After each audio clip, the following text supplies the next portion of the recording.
நீங்கள் ஒரு சிவன் கோவிலுக்குச் சென்றிருந்தால் கோயில் வளாகத்தில் ஒருகாளையின் சிற்பத்தை நீங்கள் நிச்சயமாகக் கவனித்திருப்பீர்கள். இது நந்தி தேவ் என்றும் அழைக்கப்படுகிறது, சிவபெருமானின் வாகனம். மற்ற தெய்வங்கள் தங்கள் வாகனங்களில் அல்லது அதற்கு அருகில் அமர்ந்திருப்பதைக் காணலாம். ஆனால் நந்தி எப்போதும் சன்னதிக்கு வெளியே இறைவனின் வாயில் காவலாளியைப் போல நந்தி மண்டூப் என்ற மேடையில் அமர்ந்திருப்பார். அவர் கழுத்தில் கழுத்தணிகள் மற்றும் மணிகளை அணிந்திருப்பார். சில நேரங்களில் அவர் முதுகில் ஒரு சேணம் வைத்திருப்பார். சிவன் வசிக்கும் பிரதான கோவிலை அமைதியான பக்தியுடன் பார்ப்பார். கோயிலுக்கு வருகை தரும் மக்கள் முதலில் தெய்வீக பாதுகாவலரான நந்திக்கு மரியாதை செலுத்துகிறார்கள், பின்னர் சிவனை வழிபடத் தொடங்குகிறார்கள். நந்தி எப்படி பிறந்தார் தெரியுமா? ஷிலாத் என்ற ஒரு பக்தியுள்ள துறவி இருந்தார். அவர் தனது வாழ்க்கையை தர்மத்தைப் பின்தொடர்வதற்காக அர்ப்பணித்திருந்தார். அவருக்கு குடும்பம் இல்லை. ஷிலாத் ஒரு காலத்தில் பிறப்பு மற்றும் இறப்பு சுழற்சிகளிலிருந்து விடுபட்ட ஒரு மகனைப் பெற வேண்டும் என்று விரும்புகிறார். ஷிலாதன் ஸ்வர்கலோக மன்னன் இந்திரனிடம் குழந்தை வேண்டினான். ரிஷி ஷிலாதனின் தவத்தில் மகிழ்ந்த இந்திரன் அவர் முன் தோன்றினான். இருப்பினும் முனிவரின் விருப்பத்தை அறிந்த இந்திரன் மரணத்தின் மீது அதிகாரம் கொண்ட மிகவும் சக்திவாய்ந்த கடவுளான சிவனை வேண்டிக் கொள்ளுமாறு பரிந்துரைத்தான். இந்திரனின் ஆலோசனையை ஏற்று ரிஷி ஷிலாதன் சிவபெருமானிடம் கடும் தவம் செய்யத் தொடங்கினான். அவர் 1000 ஆண்டுகள் தியானம் செய்ததாகக் கூறப்படுகிறது. அவரது தவமும் வழிபாடும் சிவபெருமானை மகிழ்வித்தன. அவர் முனிவரிடம் தோன்றி அவரது விருப்பத்தைக் கேட்டார். ஷிலாதன் தனக்கு ஒரு மகன் வேண்டும் என்று சிவனிடம் கூறினார். சிலாதன் தனது விருப்பத்தை நிறைவேற்றி தனது மகனின் வடிவத்தை எடுப்பதாக உறுதியளித்தார். உண்மையிலேயே சிவன் தனது ஒரு பகுதியை அந்தக் குழந்தையின் வடிவத்தில் வழங்கினார். அது பின்னர் நந்தி என்று பெயரிடப்பட்டது. இதனால் நந்தி சிவபெருமானிடமிருந்து ஒரு வரமாகப் பிறந்தார். நந்தியைப் பெற்ற பிறகு ஷிலாத் மிகுந்த அக்கறை எடுத்து நந்திக்கு அன்பு, அறிவுரைகள் மற்றும் போதனைகள் வழங்கினார். 7 வயதிற்குள் நந்தி அனைத்து புனித நூல்களிலும் நன்கு தேர்ச்சி பெற்றார். இருப்பினும் ஒரு நாள் வருணனும் மித்ரனும் நந்தியை ஆசிர்வதிக்க வருகை தந்தனர். ஆனால் அவர்கள் அதிருப்தி அடைந்ததாகத் தோன்றியது. என்ன நடந்தது என்று ஷிலாத் அவர்களிடம் கேட்டபோது, ஷிலாத் 8 வயதுக்கு மேல் நந்தி வாழ மாட்டார் என்பதை வெளிப்படுத்தினர். இந்தச் செய்தியைக் கேட்டதும் ஷிலாத் மிகவும் வருத்தமடைந்து அதை நந்தியிடம் பகிர்ந்து கொண்டார். நந்தி தனது தந்தை வேதனையில் இருப்பதைக் காணத் தாங்க முடியவில்லை. இதன் விளைவாக நந்தி சிவபெருமானிடம் பிரார்த்தனை செய்யத் தொடங்கினார்.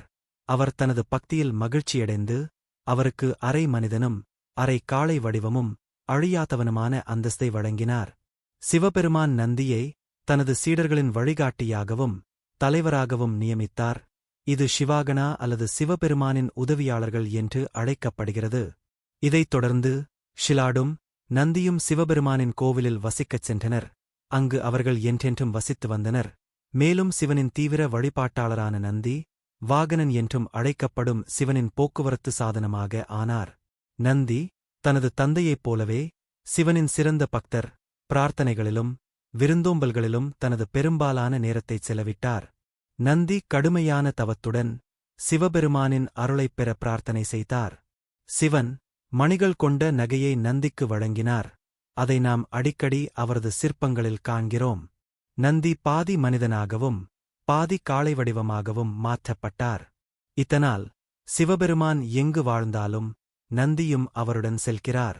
இப்படித்தான் அழியாத குழந்தையான நந்தி சிவனிடமிருந்து பிறந்து இறைவனின் காளை வாகனனாக மாறினார். நீங்கள் செல்லும் ஒவ்வொரு சிவன் கோயிலிலும் கோயில் சன்னதிக்கு வெளியே பொறுமை மற்றும் பக்தியால் நிறைந்த நந்தியைக் காண்பீர்கள். நாம் நந்தியைத் தரிசிக்கும்போது நம் இதயங்களில் சிவபெருமானின் உருவத்தையும் உருவாக்குகிறோம். நந்தியின் உருவத்தை முதலில் மனதில் கொள்ளாமல் சிவபெருமானின் அருளைப் பெற முடியாது என்று கூறப்படுகிறது. நந்தியின் மணிகளின் இனிமையான ஒலிகள் சிவபெருமானையே குறிக்கின்றன. நந்தி நம் மனதை கடவுள் மற்றும் அறிவுக்கு அர்ப்பணிக்க நினைவூட்டுகிறது. நந்தி பொதுவாக பாதி மனிதனாகவும் பாதி காளையாகவும் சித்தரிக்கப்படுகிறார். ஆனால் அவர் மனித உருவம் எடுத்த கதைகளும் உள்ளன. சிவ பக்தர்களுக்கு உதவ நந்தி மனித உருவத்தில் தோன்றிய கதைகளும் உள்ளன. வேளாளர் என்ற ஏழை பிராமணரைப் பற்றி ஒரு பிரபலமான கதை கூறுகிறது. அவர் திருட்டு குற்றச்சாட்டுக்கு ஆளாக்கப்பட்டு கைகள் மற்றும் கால்கள் துண்டிக்கப்பட்டு தண்டிக்கப்பட்டார். வேளாளர் சிவபெருமானிடம் உதவி கேட்டு பிரார்த்தனை செய்தார். நந்தி மனித உருவில் தோன்றி வேளாளரை தனது முதுகில் சுமந்து சென்று குணமடையச் செய்ய முன்வந்தார். மற்றொரு கதையில் ராஜேந்திர சோழன் என்ற மன்னர் தொடர்ச்சியான பேரழிவுகளால் பாதிக்கப்பட்டார். மேலும் அவரது பூசாரியின் ஆலோசனையை நாடினார். அவர் நந்தியை தனது ராஜ்யத்திற்கு அழைத்து வருமாறு பரிந்துரைத்தார். மன்னர் தனது வீரர்களை நந்தியை அழைத்து வர அனுப்பினார். அவர் மனித உருவில் தோன்றி வீரர்களுடன் ராஜ்ஜியத்திற்கு பயணம் செய்தார். தேவர்களை எவ்வாறு சமாதானப்படுத்துவது மற்றும் மேலும் பேரழிவுகளைத் தடுப்பது என்பது குறித்து நந்தி மன்னருக்கு அறிவுறுத்தினார். இந்தக் கதைகள் நந்தியின் பல்துறை திறன் மற்றும் சக்தியை ஒரு தெய்வீகப் பிறவியாக விளக்குகின்றன. தேவைப்படுபவர்களுக்கு உதவவும் அவர்களை நீதியின் பாதையில் வழிநடத்தவும் பல்வேறு வடிவங்களை எடுக்க முடிந்தது. ஒருநாள் பார்வதி தேவியும் சிவனும் நந்தியின் முன் பகடை விளையாடிக் கொண்டிருந்தனர். சிவனின் நெருங்கிய கூட்டாளி பார்வதி தேவி தெளிவான வெற்றியாளராக இருந்தபோதிலும் சிவன் வெற்றி பெற்றதாக ஆணையிட்டார். கோபமடைந்த பார்வதி அவரை சபித்தார். நந்தி சாபத்தை நீக்க முயன்றபோது அவரது செயல்கள் அவரது உந்துதலால் இயக்கப்படுகின்றன என்று விளக்கினார்.